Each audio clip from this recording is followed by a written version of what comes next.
I was wrong. So wake me up when it's all over. When I'm wiser and I'm older. All this time I was finding myself and I didn't know I was wrong. Good morning. So, for so long, I was lost and sleepwalking through life and living life in autopilot, which so many of us do, and it's so easy to do because you just don't have to think about it. You don't have to think about breathing. Your brain will tell you when you're hungry, you eat. When your body will show you when you're tired, you go to bed. It is so easy to live life in autopilot mode. And then we're just existing and we're not really living. And that is something I did for a while, and that is why I love doing these Facebook Lives, because they're just reminders to get you out of autopilot mode, which we all need. So that's kind of why I'm passionate about it. I've gotten some really awesome response from a lot of you, so I really do appreciate that. And one thing I want to tell you about today that's really, really helped me kind of step out of autopilot mode is just gratitude. And I can thank my good friend Curtis Lucy for really opening my eyes to that. It is the most powerful tool to happiness, hands down, is how much gratitude you show. So, it got me thinking, for so long I was like, I have gratitude, I'm thankful, I have good manners, and it has nothing to do with that. I want to get deeper on really feeling gratitude and having the awareness. So, there will always be something wrong, always. But at the same time, on the flip side, there will always be something right. So there's always something to be grateful for, no matter how hard your life can be. Honestly, if you're watching this right now, Heather, Kenzie, Nikki, B, you're watching this, you're breathing, you're existing. That alone is something to be grateful for. This is crazy. So scientists figured out the odds of you existing today. The odds, right? They factored in the wars, the dinosaurs, natural disasters, the time you were born to the parents you were born with the DNA structure. Your chances of existing today is 1 in 400 trillion.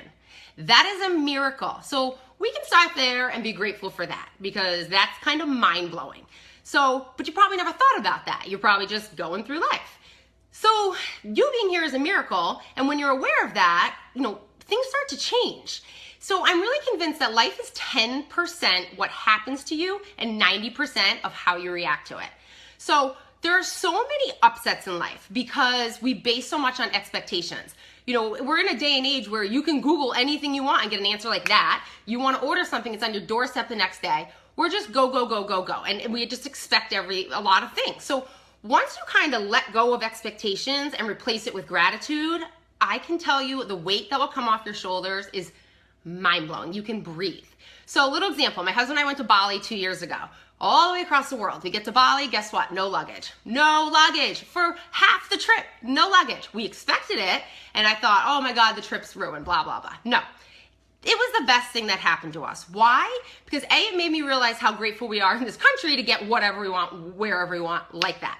No, we were in the jungle, and I had no clothes other than the leggings that had soy sauce stains from the longest airplane ride ever. And we had to go into the country, or into the city. We had to go to markets and buy whatever we could find to get through until our luggage came. I bought a bathing suit in the grocery store. There were 3 choices, and it had a lot of beads and bangles and sparkles, but you know what? We did it. And it kind of taught me, A, it was the best thing because it really just got us out there and made the trip really, get into the culture, and B, like, we're just have so much in this country. And turn on your water. It's hot and cold, and you can drink it. That is something millions of people will never, ever, ever even experience. So it's just things like that. When you don't realize it, you're just turning on the water, going through the day, not realizing what a blessing that is. So those are just things, and that all comes down to awareness. And when you kind of go on a journey of self-awareness and invest in yourself, that's when you kind of open your eyes to things. So how do you express gratitude? It sounds like an easy question, and you might be thinking, oh yeah, Oprah tells us all the time, and I say thank you, but no, you're probably doing it wrong, which sounds crazy, but I want to teach you a little trick that has helped me. It's not just about having good manners and being thankful. Gratitude journaling is so powerful. Hold up, don't tell me you don't have time to journal. Go listen to last Friday's. You have time. It's just doing it. And so when you journal on the regular, what happens is you develop discipline, which develops habits, which gives you results. You don't experience gratitude just thinking about it. You gotta write it down. And if you wanna really feel gratitude, I can tell you where the trick is, it's in the details. Okay, so it's not, dear gratitude journal, I am so grateful for my business. No, that does nothing. This is the breakdown. Dear gratitude journal, whatever you wanna call it. I'm so grateful that I have the opportunity to be the most present mom possible and be the one to kiss my little daughter's boo-boo when she gets hurt. I am so grateful for the inspiring people this business has brought into my life. And I'm so grateful that I've challenged myself to step outside my comfort zone and out of autopilot mode and see life for what it is. The details, the dividends are in the details. I promise you. Try it. It's eye-opening. You got to dig deep, get specific. It works. So the science behind it is this. You can't be stressed out, angry, frustrated, and grateful at the same time. Your brain can't do it. It doesn't work like that. So if you can condition your mind by doing it over and over and over again, it becomes a way of life. And when you can choose how you feel, that's powerful. And when you're in a good place emotionally, good stuff flows in. You watch, it happens.